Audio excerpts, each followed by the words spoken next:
Somebody asked me to do this video a long time ago, which I actually did, but then I lost it somehow. I don't know whether I deleted it or overwrote it or somebody else did. And then finally I said, forget it, I'll just record it again and do the best I can. So here it is. I mentioned in a previous video that I could give women pointers on how to weed out men who only want to use them for sex. So I'm going to call this video Avoiding the Pump and Dump. Now the pump and dump, which is also known as the hit and quit, the fuck and chuck, the toot and boot, if you know any other cutesy names for it, lay them on me.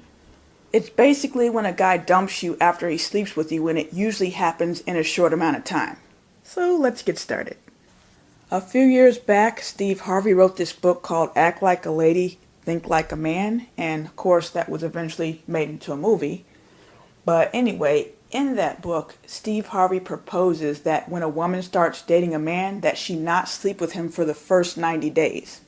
A lot of people might think that's impractical nowadays, but it really is effective in avoiding the pump and dump. However, I think that by itself is not enough. So I'm going to add on two other things. I've never actually read Steve Harvey's book, so he may mention these two other things, but I don't think he does. In addition to waiting the 90 days, you should make sure the guy spends money on you and spends a certain amount of time with you. Let me clear up what I mean by spending money on you. I'm not talking about shopping sprees and buying you elaborate expensive gifts. I'm talking about paying for dates, paying for dinner, possibly driving across town to meet you. Stuff like this costs him money and effort and his time. If a guy is willing to spend his hard-earned money on you, that means to some degree he's invested in you. This is why banks and businesses require that people put down a deposit or put down collateral. Because usually when people put their money into something, they're serious about it. People are more careless with things that are free. They'll waste it, throw it in the trash, misuse it, overuse it, whatever. This is also why it's suggested that if you're going to give away an animal, that you charge for the animal, not because you're trying to make a profit, but because if somebody has to spend money on this animal, it's less likely that they're going to take it home and kill it. Yes, even after paying a fee, it's possible that the person could still take home the animal and kill it. But that's not likely. At least not on purpose. Now, just a side note, when I say make sure he spends money on you, this doesn't mean that you never pay for a date or never pick up dinner or never pick up drinks. This just means make sure he pays most of the time. At this point, I probably have a few people out there who are objecting, saying that most men can afford to pay for a few dates, 2 or 3, and then they can hit it and then quit it. That's true, which is why it's important to bring the waiting in. It's waiting in conjunction with money. Yes, it is possible, but not likely that a guy who only wants you for sex is going to go out with you for 3 months, 90 days, and pay for dinner and dates and whatever else, and not get any sex, which is the very thing he came for in the first place. Most guys are going to give up and move on to some other chick, an easier target. There may be some other people out there saying, well, what about rich guys? They've got the funds to be able to pay for dates and stuff like that indefinitely.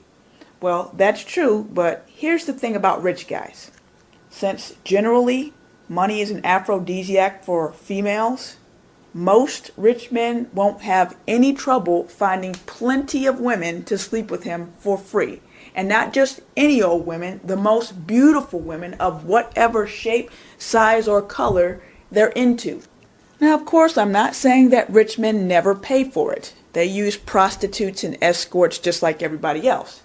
But I think you'll find that generally when rich men pay for it, it's because they're married or because they want to have sex in some weird, unusual way, or they want to have really good expert sex, or because they don't want to put a whole lot of time into it. They want to skip all the whining and dining and dancing and romancing and get straight to the sex.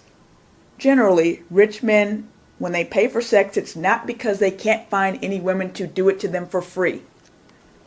And for those of you chicks out there who object to me saying that money is an aphrodisiac for females, okay, maybe not for you, but in general, money will make women overlook stuff that they normally would not overlook, such as being short, bald, fat, ugly, or being a member of a race that she generally is not attracted to. I'm not saying every female is motivated by money, but enough of you are, the majority of you are, I guess I should say us, that it's a point that can't be ignored or thrown out.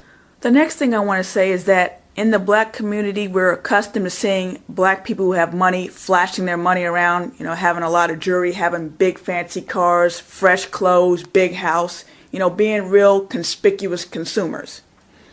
And that's not to say that every black person with money is like that, because if they're not like that, then we might not even know they're rich.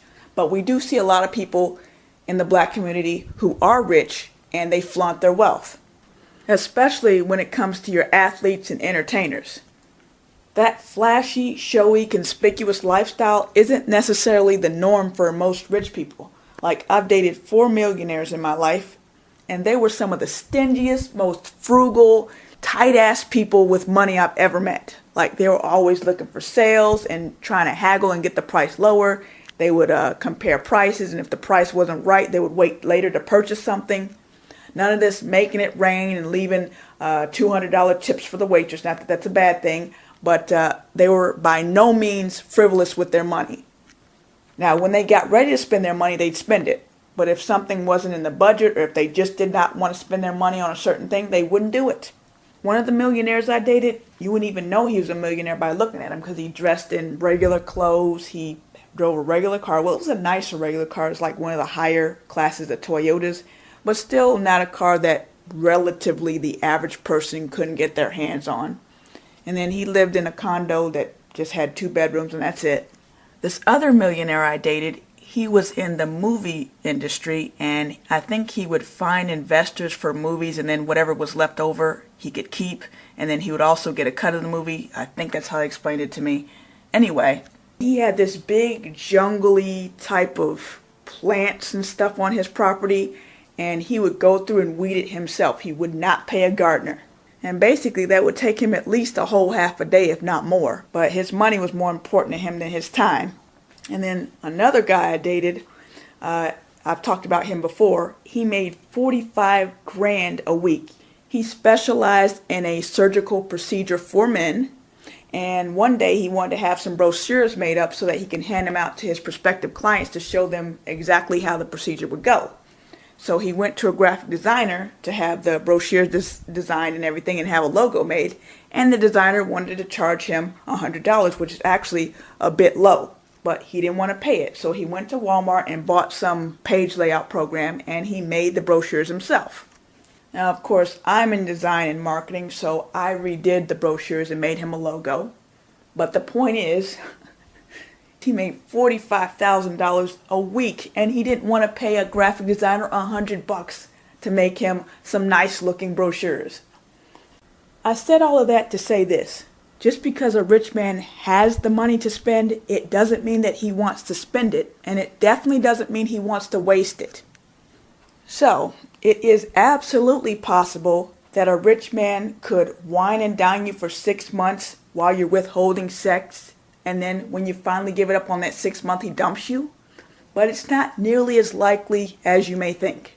Also, this is why it's important to make sure he spends a certain amount of time with you. Now, this is tricky with a rich guy depending on why he's rich. If he's rich because he runs a business, he may not have a whole lot of time. But if a guy likes you and is really interested in you, he's going to make time for you. Even though there might be some weeks where he's really busy and he can't see you much, he'll make up for it when he does have more time. If he never has any time for you, then that's a red flag. Now, some of you may be asking, why isn't waiting alone good enough? Like in Steve Harvey's book, which I haven't read, so possibly he didn't say waiting alone. But anyway, you might have that question. The reason that waiting alone doesn't work is because of players. Since players see multiple women, they can cycle them out. So if you're not putting out, he can be sleeping with this chick over here while he's waiting on you to come ripe, so to speak. So just imagine if all women required men to spend money on them, spend a certain amount of time with them, and they waited. Players wouldn't be able to afford to see multiple women, and they wouldn't have the time either.